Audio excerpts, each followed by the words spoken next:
পরে বলবেন যে আমি সতর্ক করিনি। আমি আপনাদের সতর্ক করে দিচ্ছি, আপনারা যদি নিজেদের মধ্যে ভেদাভেদ ভুলে একসাথে কাজ না করতে পারেন, নিজেরা যদি কাদা ছোড়াছুড়ি করেন, মারামারি কাটাকাটি করেন, এই দেশ এবং জাতির স্বাধীনতা সার্বভৌমত্ব বিপন্ন হবে। আমি আজকে বলে দিলাম, নাইলে আপনারা বলবেন যে আমি আপনাদের সতর্ক করিনি। আমি সতর্ক করে দিচ্ছি আপনাদের। আসসালামু আলাইকুম, বিসমিল্লাহির রহমানির রহিম।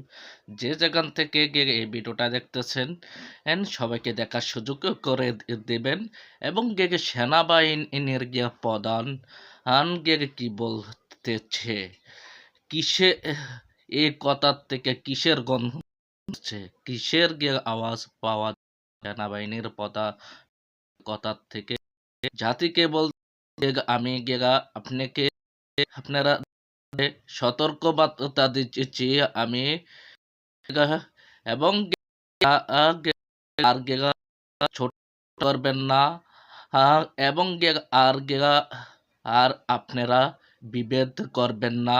আমি বাংলাদেশটাকে এরকম জায়গায় নিয়ে দিয়ে যাইতে চাচ্ছি, যে সুন্দর একটি জায়গা। সেনাবাহিনীর প্রধান কিতা শেখ হাসিনার নাকে গিয়ে আনার জন্য বাংলাদেশে কিতা ষড়যন্ত্র করতেছে কি না, দেখলে বুঝতে গিয়ে পারবেন। পরে বলবেন যে আমি সতর্ক করিনি। আমি আপনাদের সতর্ক করে দিচ্ছি, আপনারা যদি নিজেদের মধ্যে ভেদাভেদ ভুলে একসাথে কাজ না করতে পারেন, নিজেরা যদি কাদা ছোড়াছুড়ি করেন, মারামারি কাটাকাটি করেন, এই দেশ এবং জাতির স্বাধীনতা সার্বভৌমত্ব বিপন্ন হবে। আমি আজকে বলে দিলাম, নাইলে আপনারা বলবেন যে আমি আপনাদের সতর্ক করিনি। আমি সতর্ক করে দিচ্ছি আপনাদের। আমার অন্য কোনো আকাঙ্ক্ষা নাই। আমার একটাই আকাঙ্ক্ষা, দেশ এবং জাতিটাকে একটা সুন্দর জায়গায় রেখে ছুটি করা। I had enough.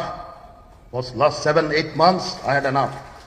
আমি চাই দেশ এবং জাতিকে একটা সুন্দর জায়গায় রেখে আমরা সেনানিবাসে ফেরত আসব। আরেকটা জরুরি বিষয় যেটা আমি ভাবলাম যে আপনাদের সাথে আমি শেয়ার করি, দেশের এই আইন শৃঙ্খলা পরিস্থিতি খারাপের পিছনে কিছু কারণ আছে। প্রথম কারণটা হচ্ছে যে আমরা নিজেরা হানাহানির মধ্যে ব্যস্ত, একজন আরেকজনের বিরুদ্ধে বিষোদ্গারে ব্যস্ত। এটা একটা চমৎকার সুযোগ অপরাধীদের জন্য। যেহেতু আমরা একটা অরাজক পরিস্থিতির মধ্যে বিরাজ করছি, তারা খুব ভালোভাবেই জানে যে এই সময়ে যদি এই সমস্ত অপরাধ করা যায় তাহলে এখান থেকে পরিত্রাণ পাওয়া সম্ভব। সেই কারণে এই অপরাধগুলো হচ্ছে। আমরা যদি সংগঠিত থাকি, একত্রিত থাকি, তাহলে অবশ্যই এটা সম্মিলিতভাবে মোকাবেলা করা সম্ভব হবে। Police, RAB, BGB, TGFI, NSI এগুলো দেশের জন্য অত্যন্ত গুরুত্বপূর্ণ কাজ করেছে অতীতে। খারাপ কাজের সাথে অসংখ্য ভালো কাজ করেছে। আজকে যে দেশের স্থিতিশীলতা, দেশটাকে যে এত বছর স্থিতিশীল রাখা হয়েছে, এটার কারণ হচ্ছে এই সশস্ত্র বাহিনীর বহু সেনা সদস্য, সিভিলিয়ান সবাই মিলে এই অর্গানাইজেশনগুলোকে, অসামরিক সামরিক সবাই মিলে এই অর্গানাইজেশনগুলোকে এফেক্টিভ রেখেছে। সেই জন্য আজকে সুন্দর, এতদিন ধরে আমরা একটা সুন্দর পরিবেশ পেয়েছি। এর মধ্যে যারা কাজ করেছে, যদি অপরাধ করে থাকে সেটা শাস্তি হবে, অবশ্যই শাস্তি হতে হবে, না হলে এই জিনিস আবার ঘটবে। আমরা সেটাকে বন্ধ করতে চাই চিরতরে, কিন্তু তার আগে মনে রাখতে হবে আমরা এমনভাবে কাজটা করব এই সমস্ত অর্গানাইজেশনগুলো যেন আন্ডারমাইন না হয়। আজকে পুলিশ সদস্য কাজ করছে না, এটা বিশাল বড় কারণ হচ্ছে অনেকের বিরুদ্ধে মামলা, অনেকে জেলে। RAB, BGB, DGFI, NSI panic, বিভিন্ন দোষারোপ, খুন ইত্যাদি তদন্ত চলছে। অবশ্যই তদন্ত হবে, দোষীদের বিচারের আওতায় আনতে হবে। এমনভাবে কাজটা করতে হবে যেন এই অর্গানাইজেশনগুলো আন্ডারমাইন না হয়। এই অর্গানাইজেশনগুলোকে যদি আন্ডারমাইন করে আপনারা মনে করেন যে দেশের শান্তি শৃঙ্খলা বিরাজ করবে, সবাই শান্তিতে থাকবেন, সেটা হবে না, সেটা সম্ভব না।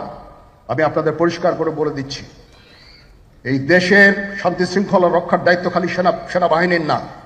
2 লক্ষ পুলিশ আছে, বিজিবি আছে, র্যাব আছে, আনসার বিডিপি আছে, আমার আছে হচ্ছে 30,000 সৈন্য। এদেরকে আমি এই যে একটা বিরাট ভয়েড, আমি এই 30,000 সৈন্য দিয়ে আমি কিভাবে এটা পূরণ করব? 30,000 থাকে, আবার 30,000 চলে যায় ক্যান্টনমেন্টে, আরো 30,000 আসে।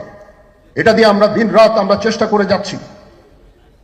এখানে যে সমস্ত উচ্ছৃঙ্খল কাজ হয়েছে সেটা আমাদের নিজস্ব তৈরি, এটা আমাদের নিজস্ব ম্যানুফ্যাকচার, আমরা নিজস্ব এইগুলো তৈরি করেছি। এই বিপরীতমুখী কাজ করলে এসে কখনো শান্তি শৃঙ্খলা আসবে না, এই জিনিসটা আপনাদের মনে রাখতে হবে। তদন্ত কমিশন হচ্ছে আবার একটা, আমাদের সর্বদা আমরা চেষ্টা করব তদন্ত কমিশনকে সহায়তা করতে। যে ধরনের সাহায্য সহযোগিতার প্রয়োজন হয় আমরা করব। আমরা দেশে একটা ফ্রি ফেয়ার অ্যান্ড ইনক্লুসিভ একটা ইলেকশনের জন্য দিকে ধাবিত হচ্ছে, এবং তার আগে যে সমস্ত সংস্কার করা প্রয়োজন অবশ্যই সরকার সেদিকে খেয়াল করবেন। আমি যতবারই ডক্টর ইউনূসের সাথে কথা বলেছি, he completely agrees with me. There should be free, fair and inclusive election, and that election should be within December or close to that, যেটা আমি এর প্রথমেই বলেছিলাম যে 18 মাসের মধ্যে একটা ইলেকশন। আমার মনে হয় যে সরকার সেদিকেই ধাবিত হচ্ছে। ডক্টর ইউনূস যথাসাধ্য চেষ্টা করে যাচ্ছেন এই দেশটাকে ইউনাইটেড রাখতে, কাজ করে যাচ্ছেন উনি। ওনাকে আমাদের সাহায্য করতে হবে, উনি যেন সফল হতে পারেন সেদিকে আমরা সবাই চেষ্টা করব। আমরা একসাথে ইনশাল্লাহ কাজ করে যাব। আসেন আমরা নিজেদের মধ্যে মারামারি কাটাকাটি না করে আমরা ইউনাইট আওয়ারসেলস, দেশ জাতি যেন একসাথে থাকতে পারি সেদিকে আমাদের কাজ করতে হবে। আমাদের মধ্যে মতের বিরোধ থাকতে পারে, চিন্তা চেতনার বিরোধ থাকতে পারে, কিন্তু দিন শেষে যেন আমরা সবাই দেশ এবং জাতির দিকে খেয়াল করে আমরা যেন এক থাকতে পারি। তাহলে এই দেশটা উন্নত হবে, এই দেশটা সঠিক পথে পরিচালিত হবে। না হলে আমরা আরো সমস্যার মধ্যে পড়তে যাব। বিশ্বাস করেন, we don't want to head, ওইদিকে আমরা যেতে চাই না। আমি আপনাদের সতর্ক করে দিচ্ছি, এই দেশ সুখে শান্তিতে থাকতে চাই, আমরা চাই না হানাহানি, কাটাকাটি, মারামারি। সেই উদ্দেশ্যে আমি কাজ করে যাচ্ছি, আমরা কাজ করে যাচ্ছি। আমাদের সেনাবাহিনীর প্রতি আক্রমণ করেন না। একটা কমন জিনিস আমি দেখতে পাচ্ছি, সেনাবাহিনী এবং সেনা প্রধানের প্রতি বিদ্বেষ কারো কারো, কি কারণে আজ পর্যন্ত আমি এটা খুঁজে পাইনি। আমরা হচ্ছে একমাত্র ফোর্স যেটা আপনাদের জন্য কাজ করে যাচ্ছি, দাঁড়িয়ে আছি প্ল্যাটফর্মে। Of course navy and air force, navy chief আবার মন খারাপ করে করছে, navy air force all, we all, আমাদেরকে সাহায্য করেন, আমাদেরকে আক্রমণ করেন না, আমাদেরকে অনুপ্রাণিত করেন, আমাদেরকে উপদেশ দেন। কোনো একটা সমস্যা হয়ে গেলে আমি নুরুদ্দিন স্যারের স্বর্ণপন্ন হই এবং উনি আমাকে উপদেশ দেন, সিনিয়র জেনারেলরা আমাকে উপদেশ দেন, আমি সবার কাছে স্বর্ণপন্ন হই। আমাদের প্রতি আক্রমণ করেন না, উপদেশ দেন, আমরা অবশ্যই ভালো উপদেশ গ্রহণ করব। আসসালামু আলাইকুম আমরা একসাথে থাকতে চাই ভাই ও এবং বোনেরা, দেশ এবং আপনারা জাতিকে সবই দেখছেন, সবই গিয়ে এগিয়ে নিয়ে শুনছেন। যেতে চাই। সেনাবাহিনীর প্রধান কি বলতে চাচ্ছে, বাংলাদেশের জনগণকে হুঁশিয়ার করে দিতে চাচ্ছে, হুঁশিয়ার বার্তা দিচ্ছে যে আপনারা এই দল এই দল এবং জামাত ইসলাম, বিএনপি, এই এই চরমোনায় আপনারা রাস্তায় নামবেন না, মাঠে নামবেন না। সেনাবাহিনীর প্রধান কিতা ভারতের গিয়া পথে কিতা হারতেছে কি না, এবং গিয়া ভারতের দালালি করতেছে কি না, এবং সেনাবাহিনীর প্রধান কিতা গিয়া গিয়া আইজও কিতা তা স্বৈরা শাসকের লাইনে গিয়ে হারতেছে কি না। সেনাবাহিনীর প্রধানকে হুঁশিয়ার বার্তা করে দিতে চাই গিয়ে আমরা প্রবাসীরা, তুমি যদি বেশি গিয়ে বারো, তোমার গিয়ে পাচার চামড়া গিয়ে একটাও জনগণ গিয়ে রাখবে না, পিঠে তোমার গিয়ে পাচার চামড়া তুলে গিয়ে ফেলবে গিয়ে সেনাবাহিনীর গিয়ে প্রধান।